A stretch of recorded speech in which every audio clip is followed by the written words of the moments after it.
let's say Maul does become an issue to the Empire by the end of this. Are you pro or anti Maul versus Vader scene? Oh,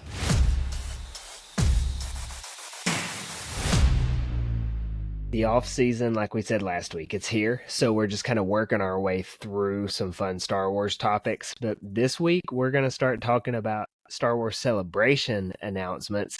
And personally, for me, this was my favorite of all of the Star Wars Celebration announcements, which is Maul Shadow Lord coming in 2026. We've all just kind of been clamoring for a Maul series, and we're getting it. How fun is that?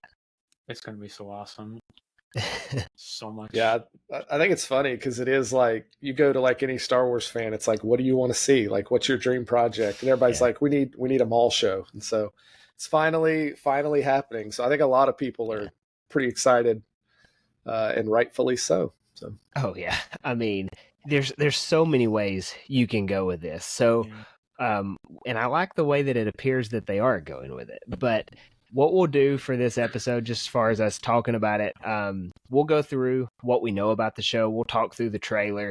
We're not going to show the trailer. You can find some people who have got video of it on YouTube. I would recommend it. It looks pretty cool. I did that some this afternoon. But we'll talk through kind of what was in the trailer, what we think we'll see, what's official. And then towards the end, we'll talk about things we hope that we're going to see as well, kind of in light of this trailer, maybe even beyond one season of this show. I think it's fair to say we all want multiple seasons of this. Definitely. So as far as the official stuff that we have in Maul Shadow Lord, they're kind of being hush-hush because they're rewarding the people that went to Celebration, rightfully so. Like a lot of people, I would say most of the people there traveled around the world to go to this. Yeah. But at Star Wars Celebration, I don't remember, Ryan, Kevin, maybe y'all know, which night of Celebration they announced. It was day one, so during the Lucasfilm animation panel. Yeah. Man, they blew the roof off with this. I mean, look at that logo. It's How so cool cool is that? It's cool. I was just thinking that, yeah. It's almost like kind of like horror movie-ish. I mean, I know it's not, but kind of looks that way. Yeah. Yeah, the Maul is very aggressive. Yeah. I mean, As it should be, right? That's what George Lucas was looking for when he asked his artists when he was working on the Phantom Menace, give me He something said make it that look like looks the devil. like something like a nightmare that you've had. Yeah. And that's, I mean, it makes sense that the logo is going to look scary. They nailed it, like a demon, I would say. Yeah.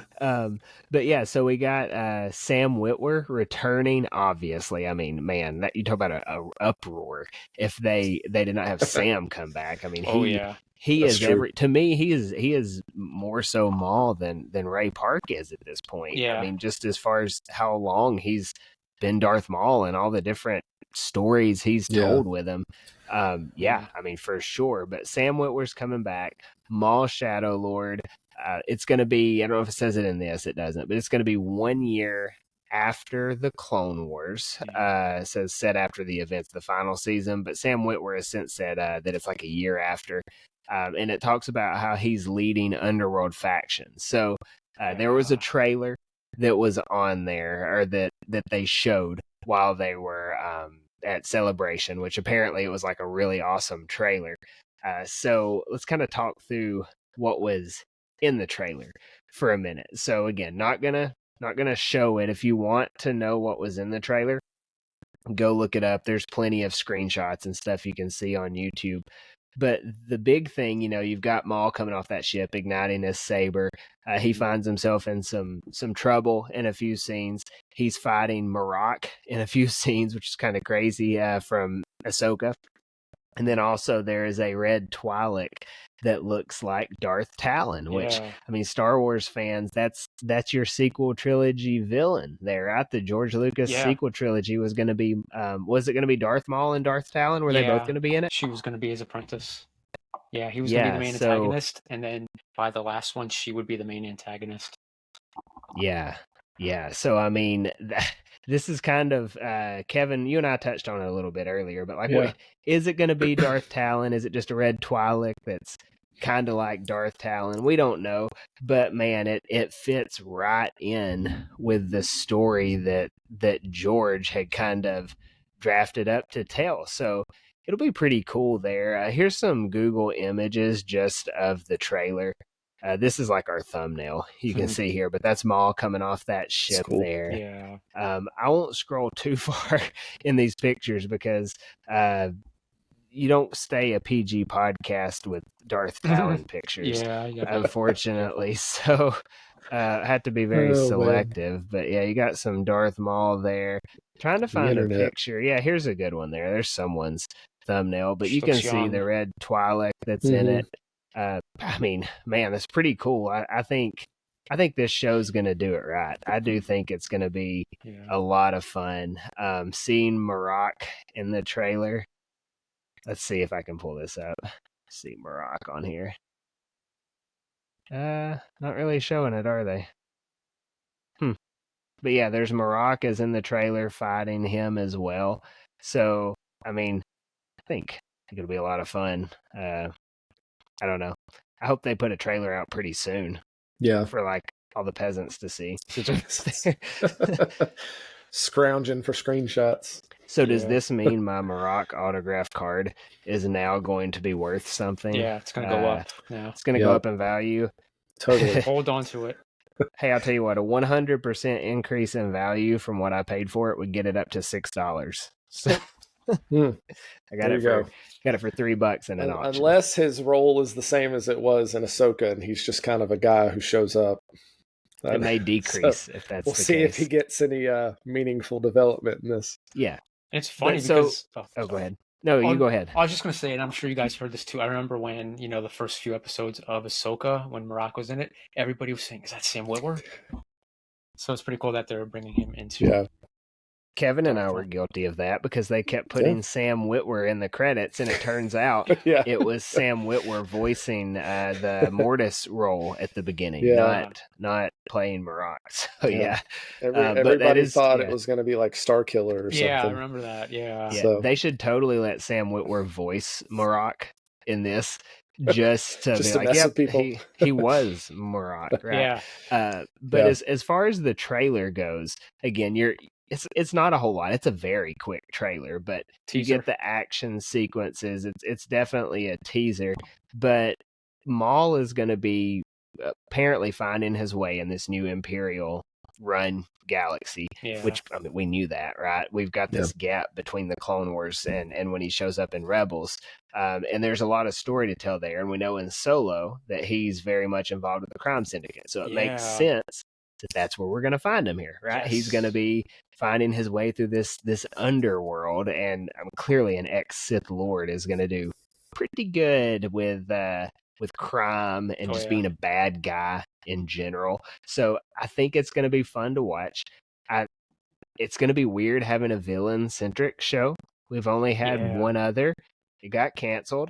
But I don't think that this one will probably have the same issues that one had, because it's an established story at this point. So I think that will be fun.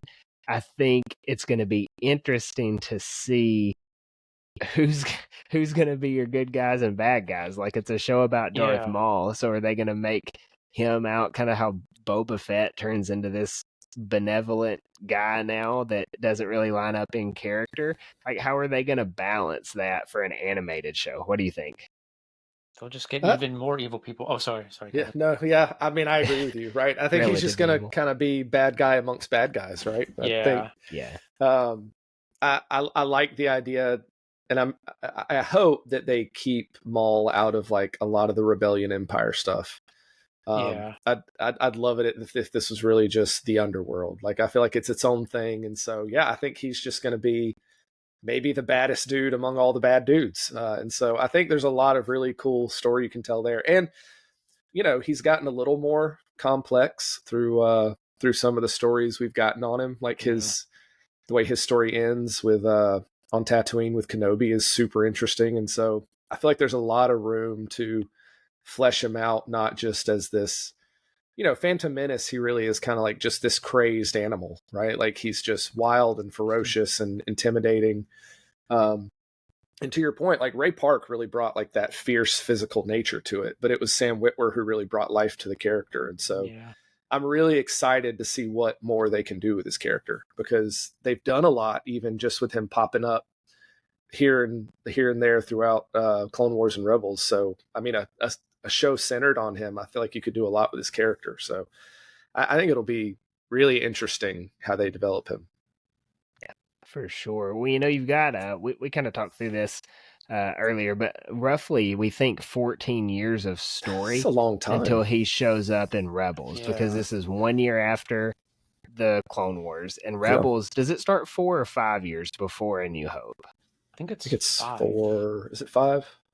It's 4 or 5. I'm not sure. It's in that range, right? So you've got 13 to 14 years, or 14 to 15 years to when it would start.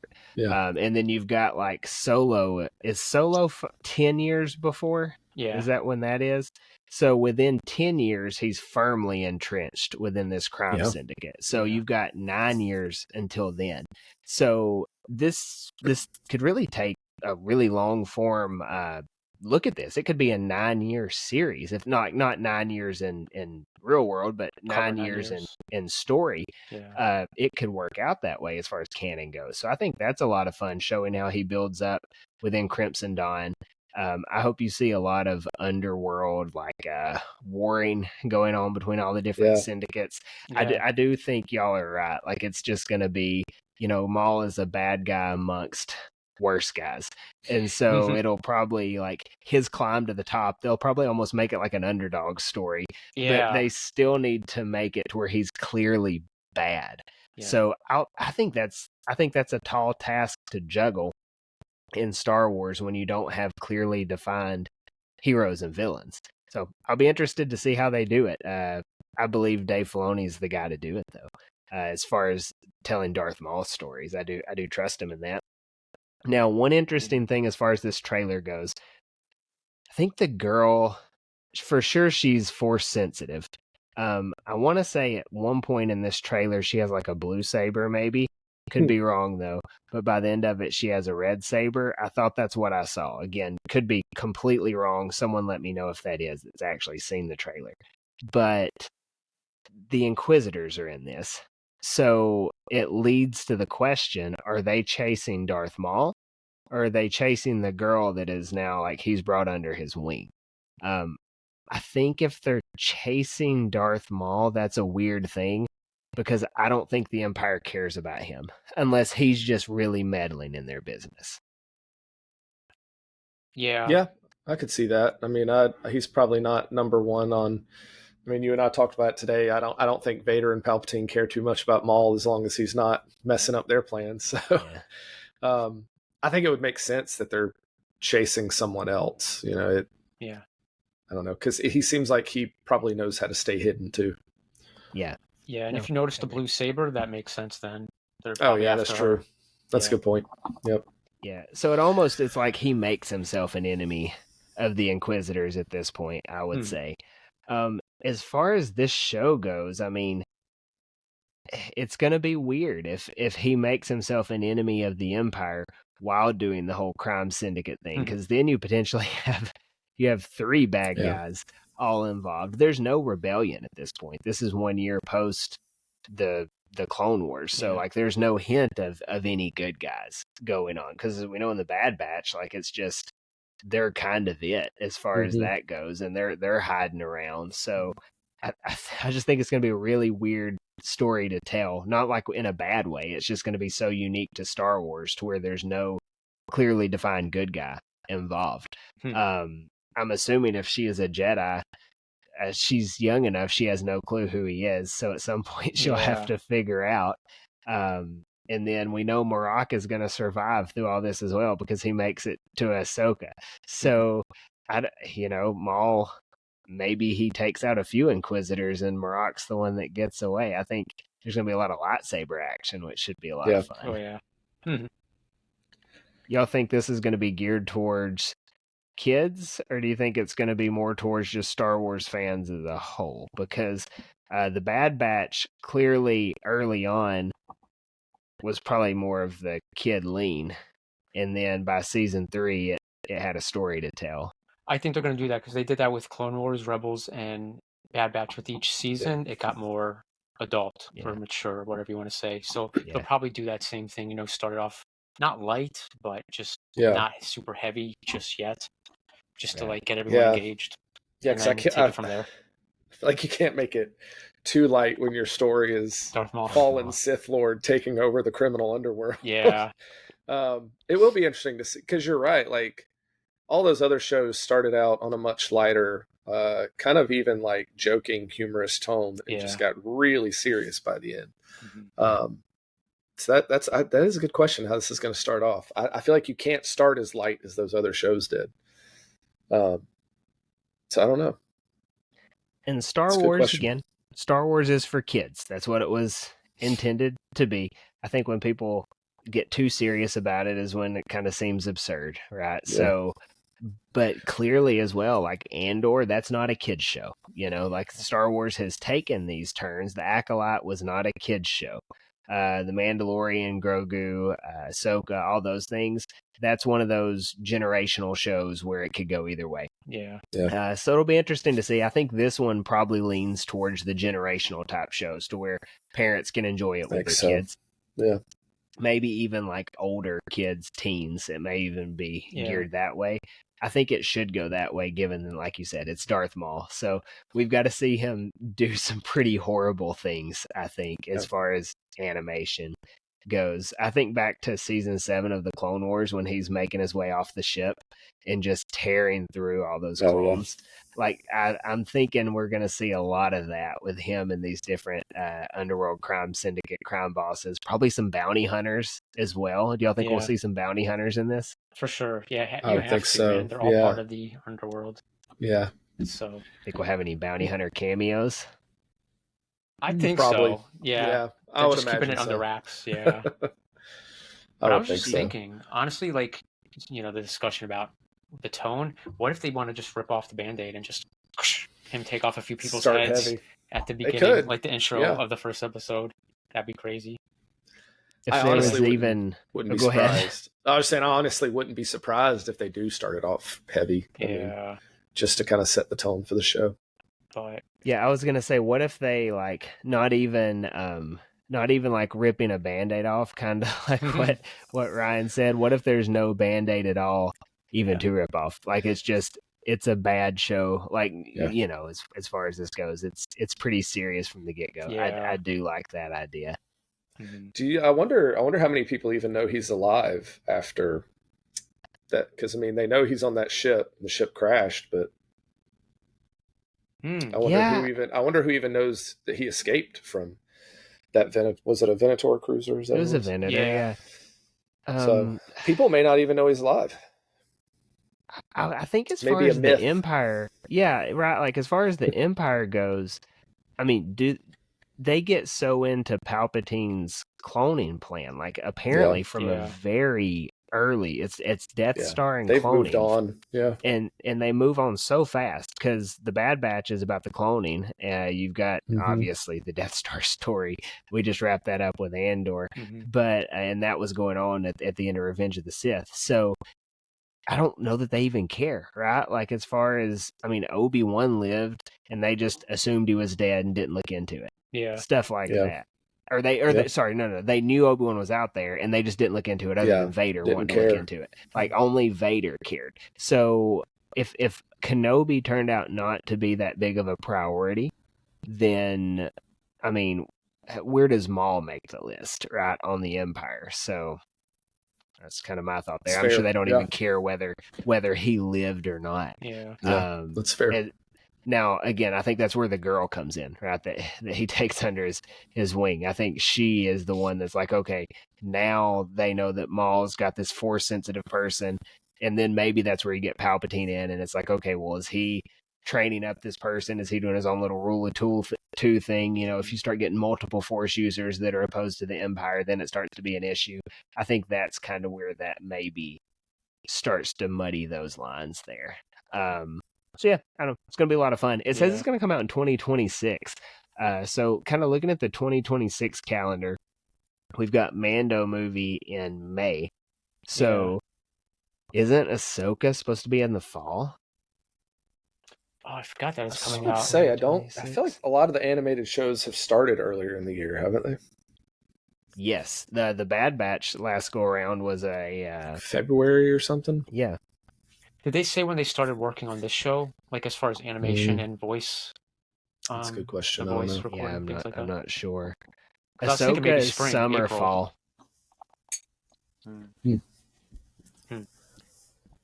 So Yeah, I could see them doing it at the Ahsoka, start well, of I the mean, year. if Ahsoka is going to be fall, summer, fall, then this one would either have to be winter or fall, right? Because Ahsoka could be summer. So yeah, I would. True. This could be less than a year away. Yeah.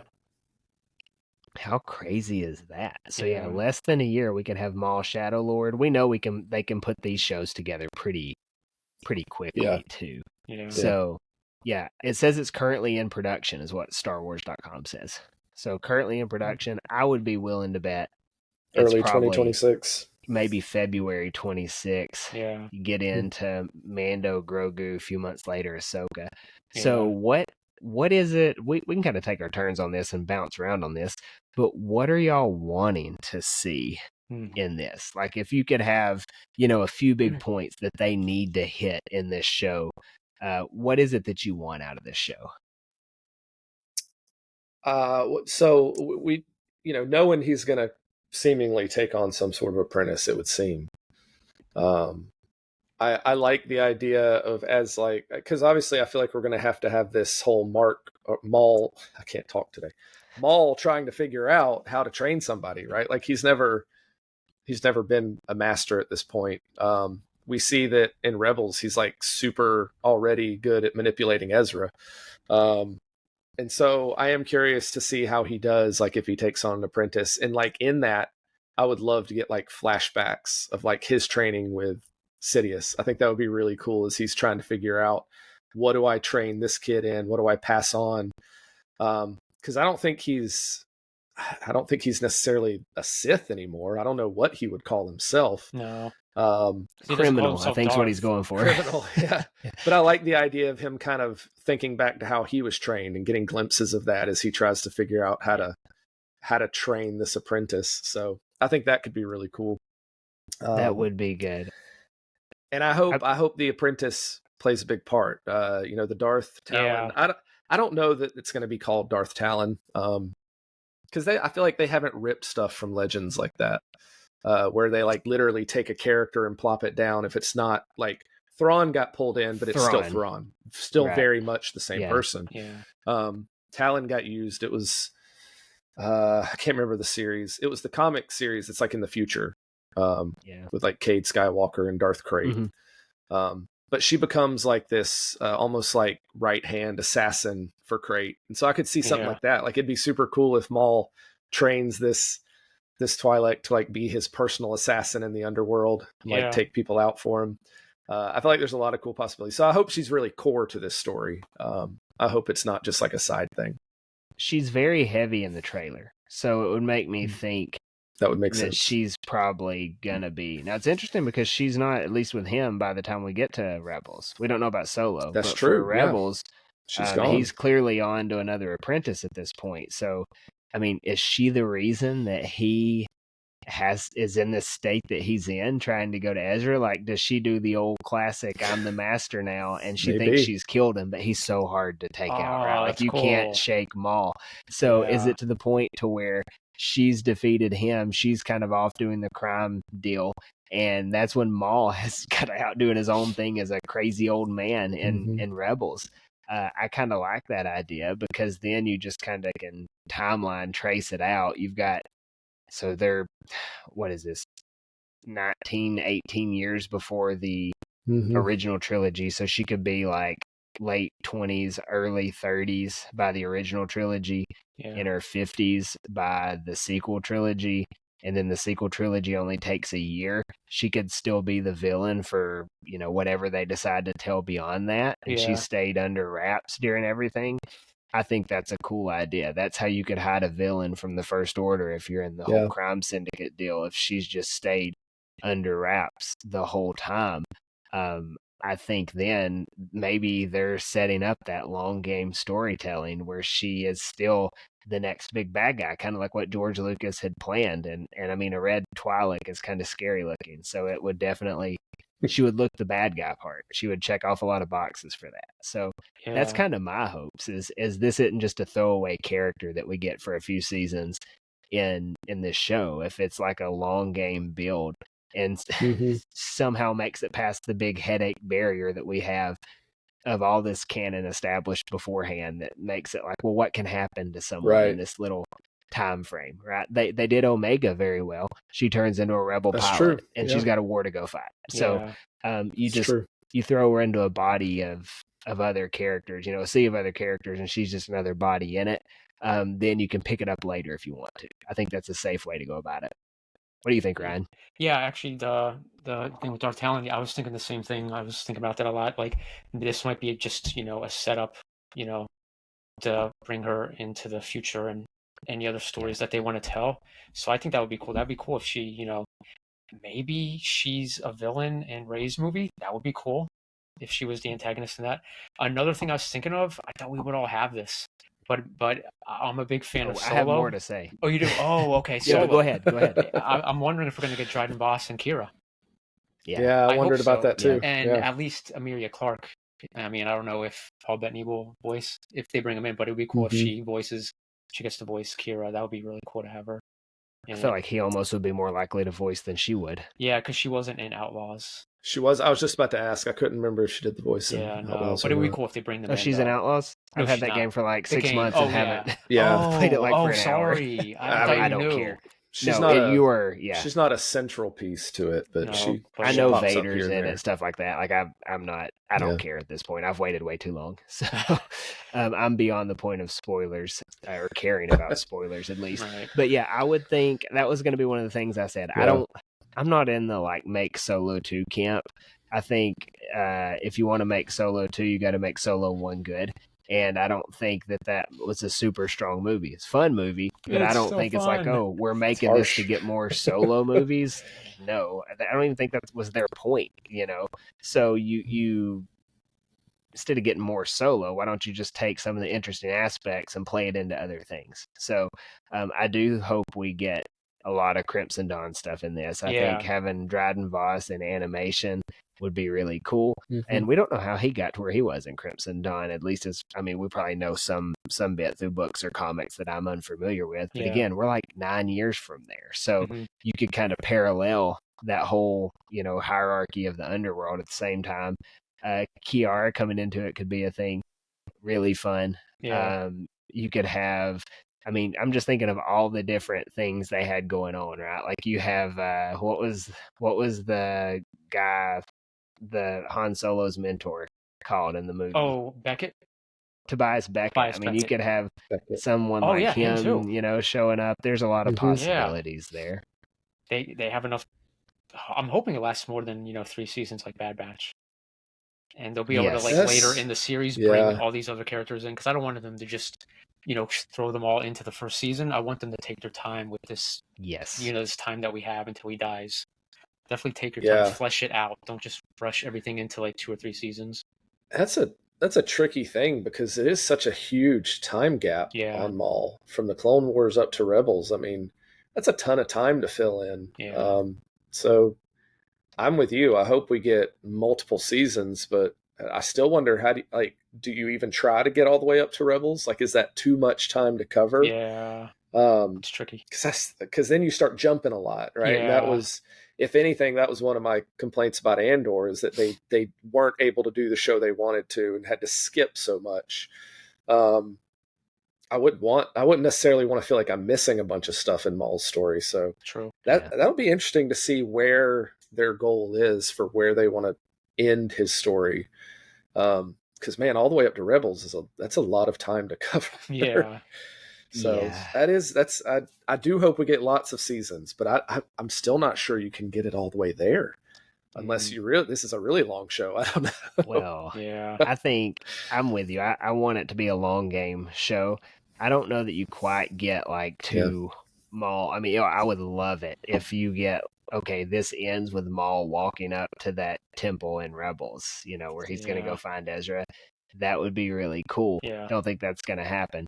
But I do think you could get to the point to where he's like, okay, I'm not king of the underworld anymore. I've got to go do something else. So I think it could get us, because the story says it's about the rise of Darth Maul in this underworld, like to get to the top. So I think it would definitely make sense to show his climb to the top, and then you can even show his fall from the top. Maybe that's the final season. Yeah. Or something of that. And that could take place over years. He tells Kiara at the end of Solo, we're going to be working very closely together. I think definitely that's an animated adventure that they could easily tell a few seasons in. The trailer drop when she shows up or something like that. People would go crazy. Oh, yeah. I think it would be a lot of fun if they took that route. Maybe 4 or 5 seasons, something like that. Yeah. Kind of seems to be a sweet spot.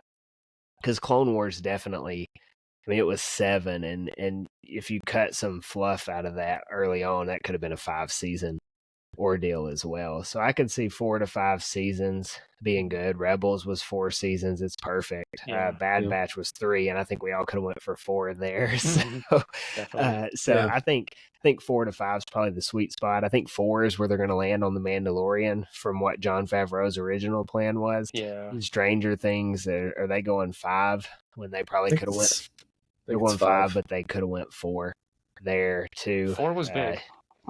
4 was a big season. Yeah. 4 was a big season, and 2 wasn't as big, right? So I feel like 4 is kind of that sweet spot if you can do 4 really good seasons. So I do hope that. Yeah. Now, I do hope as well, we've talked a lot about cameos.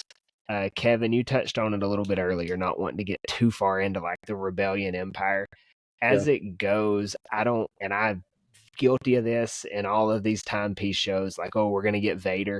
I hope they keep him out. I hope they keep Vader out of this. I hope they keep Palpatine as much out of it as possible. Now, they had Palpatine in the Bad Batch for about 45 seconds. So maybe if you do something like that, that would be okay. But I do hope it is very much underworld-centric without bringing you into the Empire as well. So don't need a ton of cameos. Don't need a ton of name drops. Just Maul kind of finding his way. I don't think that's going to happen, though, because it's really easy to throw a character like that into animated because you don't have to get Hayden Christensen to show up or anything like that. Yeah. Well, I was just thinking, what if the beginning, like the first episode or maybe the first like 5 or 10 minutes is like not a recap, but we go through his life, Palpatine getting him, training him, him that'd be okay. losing to Obi-Wan, and then, if they showed that animated, how fun would that would be? Really cool. That'd be cool. And just seeing everything up until that point. That would be be really fun. I take it back. I want that to happen. That would be cool, yeah. But then leave it there, right? Like get it started and then leave it there. Yeah.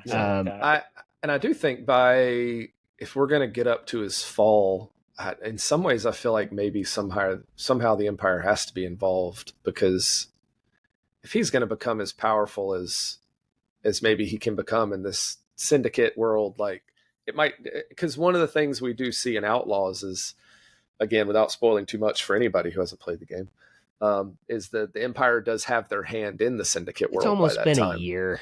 I know. I just never know who's going to get mad for something being spoiled. If they get mad, long story short, they have their hand in the syndicate world by that time, so they're not oblivious to it. And by that time, they're trying to use it to their own ends. And so, I do wonder if this former Sith Lord who's suddenly becoming a force in the underworld does draw the attention at that point of the Empire. And so I could see that being a source of his downfall, right? Like the rest of the cartels, like teaming up with the Empire to get rid of Maul. I think there's a lot of ways you could do it. It's going to be a lot of backstabbing, I think. And he might be at the top for a while. As there should be. I think that's how he gets, his fall. Yeah. Everybody else just backstabs him by the end, probably.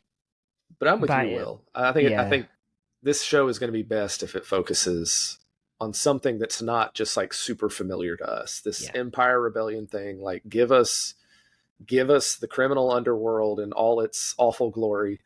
Like the infighting, the backstabbing, the plotting, the scheming, like that really does fascinate me, because you have all these groups with their own agendas, their own areas of space, and they, are kind of constantly crossing paths with each other. So I love the setting idea for this show. Well, I was gonna say by the time like you get to Outlaws, post Empire Strikes Back, the Empire is very involved in the syndicates because you've got, if you read the Vader comics, which are so good, so good. The specific ones, I think it's Pack who does those. Vader is like always fighting these syndicates on behalf of the Emperor. Like the Emperor's inner circle, some of them are being paid off by the syndicates. Like it's every level of the Empire and every level of the syndicates. They're kind of all in this tangled web. But early on, I think definitely that's not the case because the singular focus, you kind of get that Inquisitor focus going on with we're trying to fully eradicate the Jedi. We're trying to build a Death Star. We're trying, like we said, the cloning deal. So I think it probably does fly under the radar until it doesn't. So it'll be interesting. Maybe, and they could even build up to that. I would be cool with it, right? If they build us into this story where this happens, I could live with that as well. A side of interest story could kind of fit into this. I was thinking that too. In some capacity. I could see that happening as well. Easy way to continue her story. Probably no Rebels crossover. Don't want that. We don't really know when the path started, but I wonder if there's the criminal underworld and that are going to be using the same lanes of like trying to stay hidden, and so I wonder, it'll be really interesting if there's ever any crossover with that, like, and maybe this Jedi trying to escape, maybe this Twilight Girls, maybe she was trying to get to the path. Like, I'd be curious if there's any overlap there, because I like that. Yeah. When people are trying to stay hidden, like sometimes they overlap. And so it would be interesting to see if he comes across this thing that's trying to hide Jedi, and what his response would be. Would be interesting. Like, does he care about the Jedi at this point? Or is he just like, I'm done with this? Oh, no, he does. By the end of the Clone Wars Season 7, he's over with it. He doesn't care. It'll be interesting. He's way over that, I think. So, do y'all, one last chance, any other points before I pose a final question for this? I don't know what your final question is, but I do not want him to be obsessed with Kenobi for this whole show. No, I was past that. Because that's where he is when we find him in Rebels, right? Like, he's trying to find this holocron so he can find Kenobi. Like, I don't want that to be like his driving. Like, if that's the only thing he cares about in the entirety of this show, I feel like it's going to limit what you can do with him. So I hope the whole driving force is not Kenobi. I don't think it is. Sam is very hands-on with the series. Yeah, that's true. So that's just one thing I don't want. Like aquatic animals that are like live in the rivers, when they go to die, they go back to where they're from, right? Like, that's how they do. That's kind of Darth Maul at the end there. He's like, he's been through everything else, and it's like, I'm going back home. I gotta get that Kenobi guy. So I feel like that's how that one goes. Ryan, any last points to add before I pose a question for both of you? No, I'm excited for your question though. Yeah, okay, I'm don't curious. Be too excited. All right, let's say Maul does become an issue to the Empire by the end of this.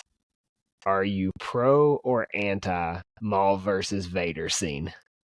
Oh, it would be cool, but I don't want it. Okay. Because I like Kevin, and you both were saying I want it to just be its own thing. Expand the universe. Don't keep putting it into the same box with everything else. I like I said, I would like to see it. It would be cool, but just leave it alone.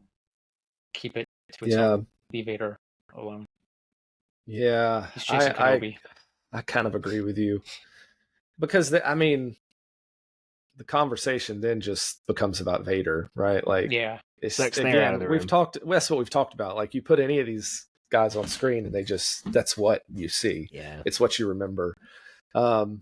Maybe they could do it in a cool way, like if it's not like how the show ends, right? Like if he just comes across Vader one time and Vader just handles him like without even trying, and Maul kind of just has to like realize he's not who he used to be or something. Like, I feel like there's ways you could work around it, but like I don't need like a big confrontation with Vader and like a big drawn out fight, because then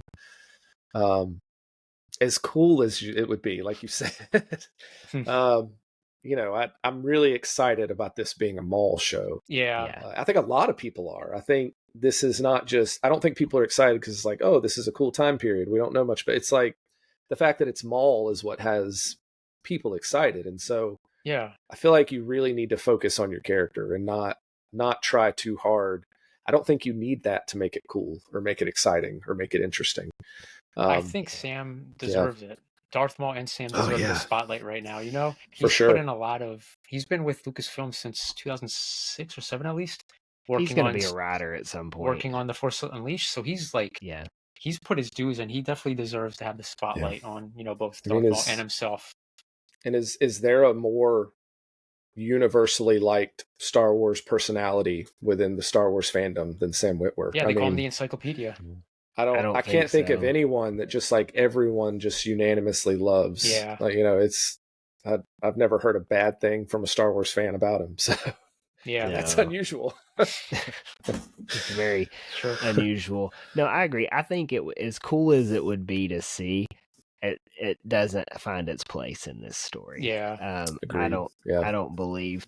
So no, I don't really want to see that. Now, if it shows up on screen, I'll be really excited. Oh yeah. But they would have to, Kevin, kind of like what you said, they'd have to really make a good story to make that work. Yeah. And for me, like, I want Maul's demise to be at his own bidding, right? Like he trains up this girl, or he gets double crossed or something like that. I think that's how he should have to show up in Rebels, not like, oh, okay, Vader shows up and the Emperor show up and they crush somebody again. Yeah. That's no fun. I mean, no one wants to see that. So I'm rooting against Maul versus Vader in this show.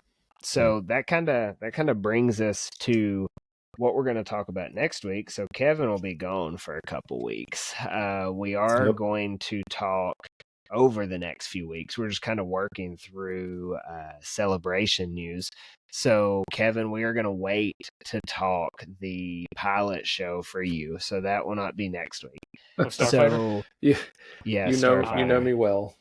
So I think next week we talk either Ahsoka season 2 or the Mando movie. And then the following week, so 3 weeks from now, we talk Starfighter movie. So Ryan, you want Ahsoka or do you want Mando?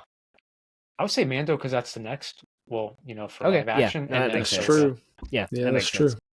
All right, so Mando movie discussion next week, then Ahsoka the next, and then Ryan Gosling's number one fan, Kevin, will be back the next week to talk the Starfighter movie. The picture you're creating of me on the internet is interesting. Well, I am not a Ryan Gosling super fan yet. You will be. I have no issues with Ryan Gosling. I'm just excited a super about fan a Starfighter yet. movie. Yeah.